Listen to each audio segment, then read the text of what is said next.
सोच के देखो, एक बंदा जो हर वक्त सबकी सेवा करता है बिना किसी शिकायत के, बिना कोई पैसे लिए, क्या उसको फैमिली मेंबर बोला जाता है या फिर एक नौकर? तो आज हम बात करने वाले हैं टीएमकेओसी के सबसे अंडररेटेड कैरेक्टर की। तो वीडियो स्टार्ट होने से पहले मैं एक डिस्क्लेमर दे दूं, ये वीडियो सिर्फ एक एंटरटेनमेंट पर्पस के लिए है, so please don't hate for any TMKOC character. Abdul Gokuldham के बाहर एक छोटी सी सोडा शॉप चलाता है। नाम की छोटी है लेकिन जिम्मेदारियां बड़ी। क्या आपने सोचा उसका असली काम क्या है? कोल्ड ड्रिंक बेचना या फिर स्नैक्स देना? नहीं, बल्कि उसका असली काम बन चुका है गोकुलधाम के हर मेंबर का पर्सनल असिस्टेंट रहना। सुबह होते ही सबसे पहले अब्दुल ही मोटर चालू करता है, फिर किसी को नाश्ता चाहिए या किसी को दूध घर तक चाहिए या फिर किसी का सिलेंडर खत्म हो गया हो, तो हर किसी को एक ही नाम याद आता है, अब्दुल भाई। और हर बार अब्दुल अपनी दुकान छोड़ के भागा आता है बिना किसी शिकायत के, बिना कोई पैसे लिए, बस एक छोटी सी मुस्कान के साथ। क्या ये सिर्फ दोस्ती है या फिर लोग उसकी मजबूरी का फायदा उठा रहे हैं? सोचो, एक दिन के लिए अब्दुल अपनी शॉप बंद कर दे तो सोसाइटी वाले क्या करेंगे? टप्पू सेना को स्नैक्स नहीं मिलेगा, मेहता साहब को चाय के साथ बिस्किट नहीं मिलेगा, जेठा को सॉफ्ट ड्रिंक नहीं मिलेंगी, और सबसे बड़ी बात, किसी इमरजेंसी में कोई अवेलेबल नहीं होगा।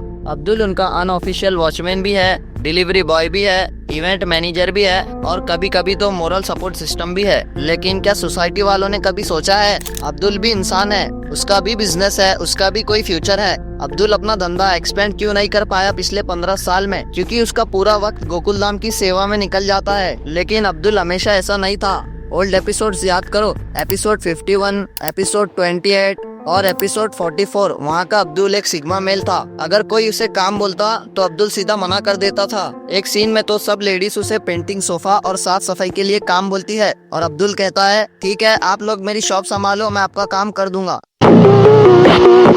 अब्दुल ने सही कहा, मैं फ्री का नौकर नहीं हूँ। एपिसोड 28 में तो जेठा की ऐसी बेइज्जती करता है अब्दुल कि जेठा का मुंह बंद हो जाता है। वो ओल्ड अब्दुल अपने काम का रिस्पेक्ट करता था, अपनी वैल्यू जानता था, लेकिन आज का अब्दुल सबका काम करता है, सबकी बात मानता है और उसे बदले में मिलता क्या है? जीरो।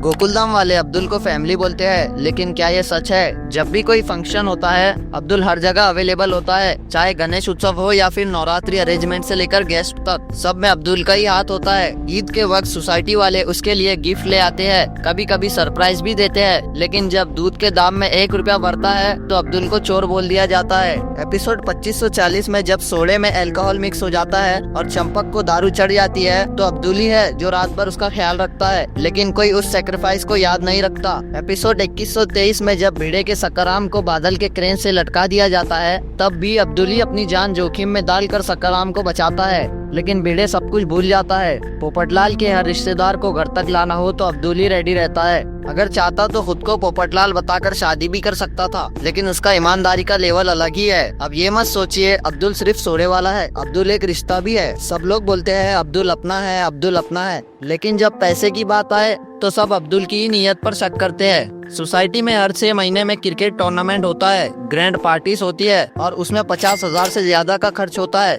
लेकिन अगर अब्दुल गलती से 1 रुपया दूध में एक्स्ट्रा ले ले तो लोग उसका बॉयकॉट करने लगते हैं। यही है सोसाइटी का डबल स्टैंडर्ड। और हैरानी देखो, टप्पू सेना का कोई भी प्रैंक हो, सबसे पहले अब्दुल का ही स्टॉल बर्बाद होता है। क्या किसी ने कंपनसेट किया? अरे अब्दुल भाई सॉरी, आपका नुकसान हो गया है, ये लो नुकसान का पैसा। क्या कभी सुना आप लोगों ने? सोसाइटी वाले कहते हैं अब्दुल भाई हमारे दिल के करीब है, लेकिन जब बात इज्जत और वैल्यू की आती है तो अब्दुल को हर बार नीचे दिखाया जाता है। सोचो, एक दिन अब्दुल अपनी दुकान बंद करके चला गया, ना कोई कोल्ड ड्रिंक, ना कोई नाश्ता, ना कोई डिलीवरी। क्या सोसाइटी सरवाइव कर पाएंगी? बिल्कुल नहीं। जेठा का बिजनेस ठप हो जाएगा, पोपट का मूड ऑफ, बेड़े का लेक्चर इनकम्प्लीट होगा और तारक का टाइम वेस्ट, पूरा इकोसिस्टम बर्बाद हो जाएगा। अब्दुल उनके लिए एक इनविजिबल पिलर बन चुका है, लेकिन अब्दुल सबके लिए एक स्ट्रॉन्ग सपोर्ट सिस्टम है जो बिना किसी डिमांड के सब कुछ कर देता है। अब्दुल को पैसा नहीं चाहिए, फेम भी नहीं चाहिए, उसको सिर्फ थोड़ा रिस्पेक्ट चाहिए। उसने गोकुलधाम के लिए जो किया है वो कोई पैसों से तोल नहीं सकता, लेकिन हर इंसान की एक लिमिट होती है। अब्दुल भी कब तक सबका बोझ उठाता रहेगा? अब अगर गोकुलधाम को अपनी फैमिली कहना है तो अब्दुल को उसी नजर से देखना होगा, एक नौकर नहीं, एक इक्वल फैमिली मेंबर के जैसा। अब्दुल एक कैरेक्टर नहीं, एक मिसाल है जो बिना किसी शिकायत के, बिना कोई पैसा लिए, बिना किसी ईगो के हर काम करता है। अगर सोसाइटी वाले उसकी वैल्यू नहीं समझे तो एक दिन आएगा जब अब्दुल भी चला जाएगा और उस दिन गोकुलधाम सिर्फ सोसाइटी नहीं, एक फैमिली मेंबर खो देंगे। अगर आपको अब्दुल के लिए रिस्पेक्ट है तो इस वीडियो को एक लाइक जरूर करना। और कमेंट में लिखो अब्दुल सिर्फ सोडे वाला नहीं, अब्दुल गोकुलदान की जान है। सो आई होप आप लोगों को ये वीडियो पसंद आया होगा, एंड पसंद आए तो चैनल को सब्सक्राइब करो ताकि ऐसी इमोशनल रियलिटी स्टोरीज आप तक रोज पहुंचे। तो मिलते हैं आपको नेक्स्ट वीडियो में, तब तक के लिए बाय।